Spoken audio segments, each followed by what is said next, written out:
I spent the night thinking about it. I think I'm ready to discuss. I think all my thoughts are thunk.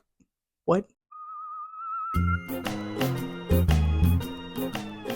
I'm still kind of at a loss for words, but I've had the whole night to think about this movie, and I think I processed everything, so I'm ready to discuss. So, just to start off, this is very different content that I'm used to posting on this channel. Typically, I'd use this as a booktube, mainly thriller, mystery, horror, reading vlogs, reviews, book hauls, all sorts of stuff. But I knew I didn't want to limit myself just to books, and I love horror movies. So, this will be my first movie review. I'm honestly kind of nervous about it because I don't have the. I'm not very. I'm not smart. I'm not trying to diminish my own thoughts and opinions, but if you're coming here for really critical thinking and the biggest deep dive ever, probably not your girl. If you're just trying to listen to somebody ramble about loving movies, hi. But I saw Weapons last night with my mom. She is a teacher assistant. And yesterday was ironically their first day of school with all the kids. They had them staggered out for a couple, and yesterday was the first day with the entire class. She's close to retirement, she's kind of over it. So I told her this is probably the perfect movie to finish off the first day of school with. And she loves seeing horror too. She's more into suspense. So I knew she would be really excited about this one. But with this being different content than my usual, getting a slightly different audience here, if you go to my channel and don't see a lot of movie reviews and you're like, what is this girl doing? Yeah, I'm getting to it, I promise. But yeah, let's get into Weapons. And this will have spoilers in it, so if you have not watched the movie yet, go watch it, come back to this, and then we can discuss. But yeah, I want to talk about everything, so there will be spoilers. Just the beginning promo of this movie with the poster, it was very simple, but had the entire text and just the perfect amount of mystery to it, to where we knew what to expect, but absolutely nothing at all. It was the perfect teaser for me. Kind of wish I didn't watch the gas station clip that released, because I think at that point I kind of forgot that Benedict Wong was involved in a sense, or had this creepy moment. While I wouldn't call it a complete spoiler, it definitely took away from that moment and the intensity of it. And I started seeing way too many photos of James, and I was like, something's up with this character. I need to get off before something's spoiled. So that wasn't actually a spoiler. It just kind of highlighted him, which was rightfully so. He was my favorite. So obviously before this film, I did see Barbarian by Zach Cregger. If you didn't even tell me that they were done by the same director, I would have picked that up. He does horror and dark comedy in such a perfect way where you're having fun, but the next second you're terrified. I had really high expectations going into this, and I had a moment with Barbarian where I was just so hyper fixated on it. I just had a span of time where I would watch it over and over again. At one point, I watched it 2.5 times just in one sitting. I don't know what was going on with me that day, but yeah, I loved that movie. So I definitely had high expectations going into this one. I loved that we got the chapter storytelling. So we went into Justine, Archer, Paul, James, Marcus, and Alex. It's such a good way to set things up, especially for this type of mystery where things are slowly unraveling and you're getting different perspectives each time, even if it's the same scene, which helps keep the suspense and mystery going, along with getting your own theories along the way. I know some people aren't crazy about that kind of setup because it almost derails the storyline they're getting used to, but personally, I love it. I read a lot of thriller books, so a lot of those do have those different POVs or go back and forth each chapter, so I think it's always fun. Like I was saying with mixing horror and dark comedy, it's done in such a natural way. It never felt forced, not a single moment where I laughed. It felt like, oh, is this a horror movie? He just gives you this moment where you can breathe for a second and laugh it off and then go straight back into the horror. And I think that's really fun, the ups and downs with an audience, when you're watching in a movie theater. It is a really good, fun audience experience. And just talking about those comedy moments, I was genuinely laughing every single time James was on the screen. Austin Abrams did an incredible job, and I just hope to see more and more from him. He genuinely stole the show for me. I know a lot of people said that Gladys stole the show, and I get that and I agree, but for me personally, it was James. And the moment when Archer was going through his nightmare and woke up and was like, what the fuck?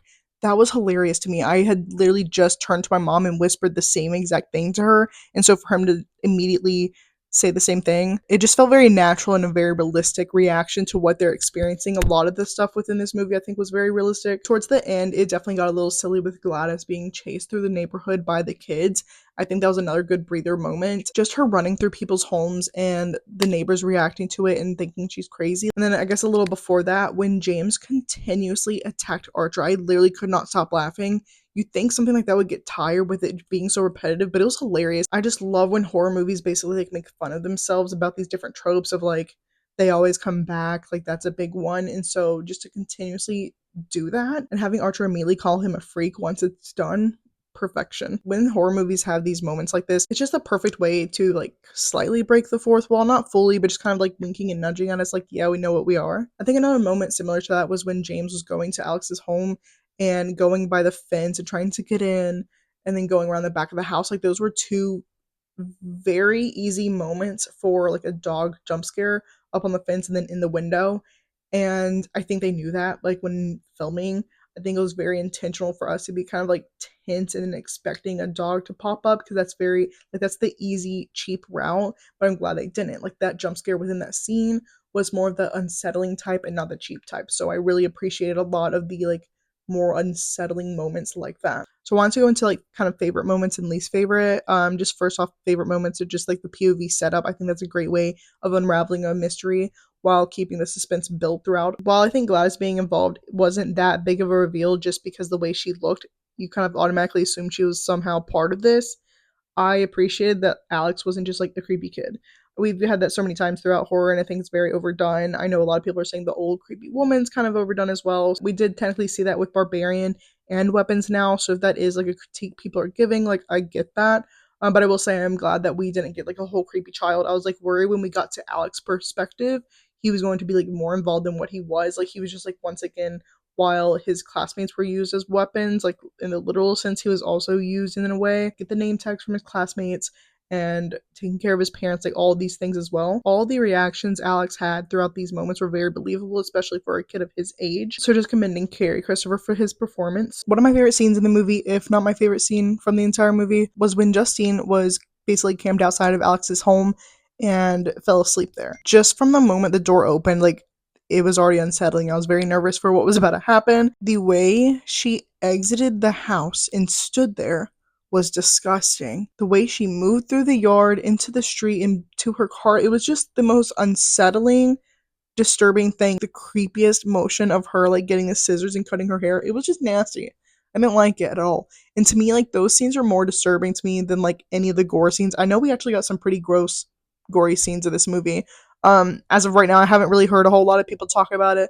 But yeah, it was up there. It was nasty. Overall, gore doesn't bother me. It's like these unsettling, like, what the fuck is happening? Like, why are we doing this? Like, those moments is what really gets me and makes it more memorable for me. Some of my least favorite moments, these are kind of being picky in order to pick least favorites, but I would say the pacing of Justine's chapter was a little slow, especially around the bar scene. Like, I just wasn't at the point where, like, I was like, I don't think I care. Later, like, we obviously got the connection with Paul afterwards, but just in that moment, I was like, So maybe upon, like, a second watch, which I would love to see this a second time, I wouldn't mind it as much, but I was getting a little nervous because I had such high expectations, and because I had such high expectations, I was like, regardless, wanting to force myself to like it, but that wasn't a problem at all.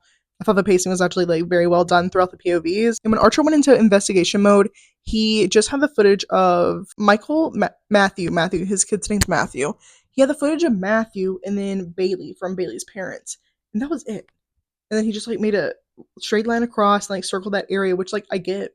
I would probably also would like immediately want to start like trying to find this location, but I just felt like personally I would have tried to at least find like one more kid, one more set of parents that can give you footage from their like Ring camera, whatever they have, just to confirm like yeah, this is like the area. Because to run with that idea after just like two things is kind of crazy, but I get his eagerness. Okay, my mic died and I have been recording. So I deeply apologize for the sound quality change here. And I have to go back because I was recording for 12 minutes with no audio. So where I left off, I was talking about Archer just like running with the idea that this is where the kids are based on this one ex. I would have gotten more information from like maybe at least two other parents, I would say, before just like running with this, but he is eager, so I do get it. Kind of similarly with the cameras. Nobody saw these kids on their cameras at all because, I mean, some of the Ring cameras and everything like that on your doorbells and like outside your home are very sensitive. Like they will catch like just a normal car driving in your street, especially when it's a small neighborhood like that.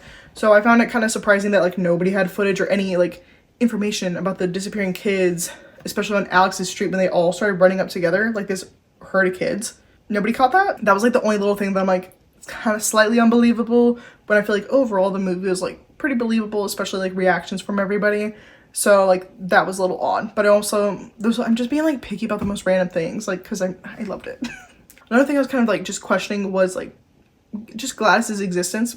like, who is she, what is she, because I know they said that she's an aunt, but even Alex's parents didn't really even like fully know her, even the mom, who I think it was like saying it was like on her side of the family.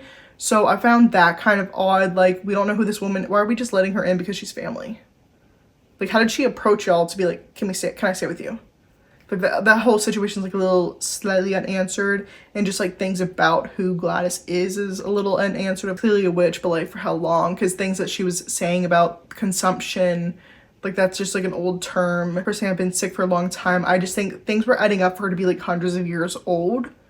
I'm like, nobody in the family is questioning that. Like, I just feel like there were like little things that like that, if you have to be picky. I think there were a few things in the movie that like some people claim as plot holes, but I think it was left intentionally unanswered, so you can kind of fill in the gaps yourself, create your own theories, just kind of up for interpretation, which I like coming up with theories and like reading other people's as well after the fact the movie comes out. Like, that's just been a fun thing to go through on Reddit. And then just like going through other people's opinions about the film. I love reading shitty reviews of movies that I love just to like fight with them in my head, but now I'm gonna fight with them on here. I'm not gonna like say who's said these things or anything, but one thing that somebody brought up was the name tags in the classroom on the cubbies, since that is what Alex took. So it didn't make sense for her not to notice when one of her students just visibly tampered with her cubbies, unless she chose to just write it off. That was a major plot hole for me. So personally, I think she just wrote it off. She kind of had an off day, and so I think she wasn't going to question him about anything.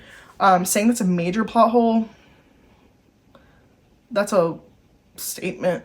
Like, I wouldn't even call that like a minor plot hole. Like minuscule. Maybe it's not even a hole.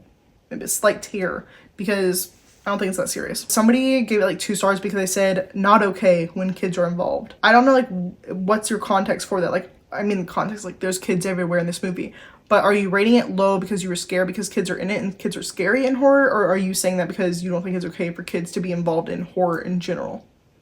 I'm assuming the latter, to be honest. Like, I feel like that's kind of where they're coming from. Rudely, bluntly put, I don't understand why people watch things that they know they don't like. Kids in horror is not a new thing. I think most horror movies have at least one kid in it that is a potential victim or involved in some way, even if they are like the horror themselves. Omen, The Orphan, like all these things, like we've seen it before.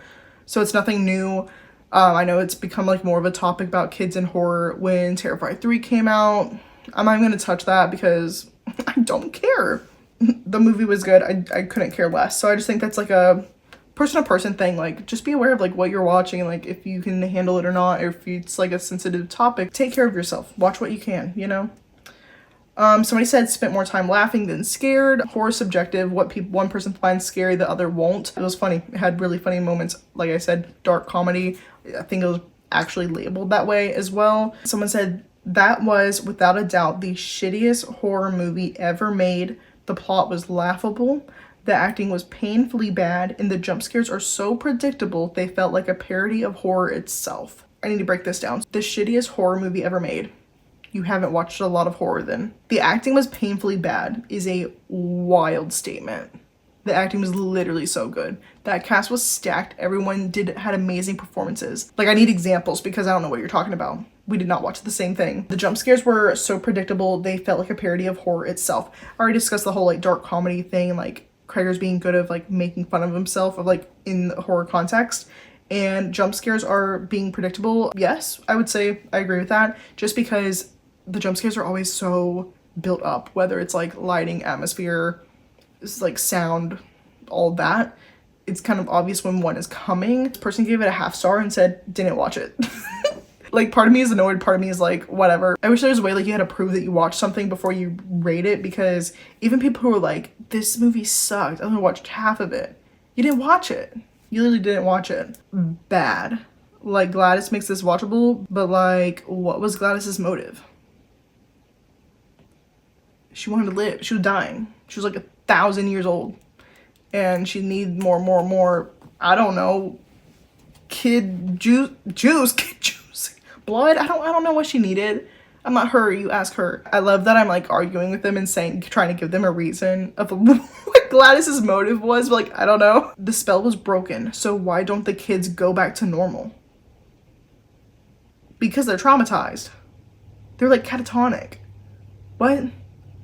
They even addressed that. A few of the kids have finally started talking. And even Alex's parents, they were gone. The way they put like in a hospital, I think, because they said they're still eating soup, but somebody else is feeding them kind of thing. Like, I would not be okay after that. Witch being painted on her car was super out of nowhere, which immediately told me, oh, it's a witch in this. I can see you coming to that conclusion because of that. I mean, it's a very like in your face thing, but I wouldn't say that that's super out of nowhere to write witch on her car. That's just like a nice way of calling her a bitch, a liar, fraud, like all these things, because literally her students disappeared. All of her students disappeared. Seems like a witchy thing to me. So what was the gun in the sky about? I know people have started talking about theories of it being commentary on gun violence, especially within like a school setting, because that was during Archer's like dream sequence. I feel like he was also like kind of lucid dreaming because he like left the house and was like going around and like doing things. So I feel like that's like I said, like one of those up for interpretation things. Whose story is this? Justine? Alex? Who's leading the plot? Have you never heard of like multiple POV before? And whose story is this? The town's. The kid at the beginning of the movie like kind of stated that, where this is like a true story that happened in this town, and all the parents that were involved, all the kids, the teachers, like it's their story. That's whose story it is. There's no mystery or who done it. As soon as you see the character, you know it's them that's done it. I will agree with the who done it part. Like honestly, the second I saw Gladys, I'm like, who, what, this person's involved. Kind of in your face. Could have been a psych out, but red herring type of thing. But so yeah, the who done it part, I would say, wasn't the biggest reveal. But saying there's no mystery, there's still a mystery. It's not like you see her and you automatically know it's a witch, or like you don't know why, how, when, like all these things. But like there's a lot of the puzzle pieces of this mystery that are still heavily unsolved, even if you think it's her that did it. And my favorite half-star review was one that just said fuck all of you. It's so funny to me. Like literally no context at all. So yeah, I love this movie. It was like perfection to me. It was a lot of fun. Like I said, a perfect audience watch. That's what makes movies so fun. Like going to the theaters and having this kind of experience where you're like laughing and screaming alongside people. And I just love that by the ending, it had that silly moment with Gladys, but then it went right back to the seriousness of like, these kids are not okay. Like there's a lot of trauma there. There's still so much healing to be had with these children. And this town will not be okay for a very long time because of the events that occurred there. I think he just did a great job of making everything feel believable and realistic. A lot of the reactions, like I said, were realistic. Things that I was saying is like what the characters were also saying, and the cast did amazing. Everyone's performance was perfection. They really just made these characters come alive and made you believe and root for them and feel sorry for them, even if their screen time wasn't as long as some others. So those are my thoughts. I loved it. So yeah, this is my first like horror movie review. I had issues with mic and had to like record differently, so yeah, apologies on the sound quality, but hopefully it was okay. Please, if you watch the movie, start commenting your thoughts, if you agree, disagree, favorite moments, favorite scenes, characters, all of that. Still feel like kind of nervous about posting this just because I'm not used to posting movie commentary, and I know especially with like horror, we can get some pretty snobby, elitist type people, which can be frustrating, but I'm trying to have fun over here, okay? So please, none of that, none of the it wasn't even scary. I don't care. I mean, if you had different opinions about stuff, like you can comment that, but like if all you're gonna do is say like it wasn't scary, it was mid, I don't care. At least add something constructive along with that so that we can like at least discuss and fight. We won't fight, but you know what I mean. Okay, thank you for watching if you did. I'm not sure like what movie I'll do next. I know I have like fun ideas for watching like every horror movie through birth years of like me and my family members, so that'll be fun. That'll take a while, so that's not like anytime soon, but just like in case you care. That's all. Thank you for watching. Bye.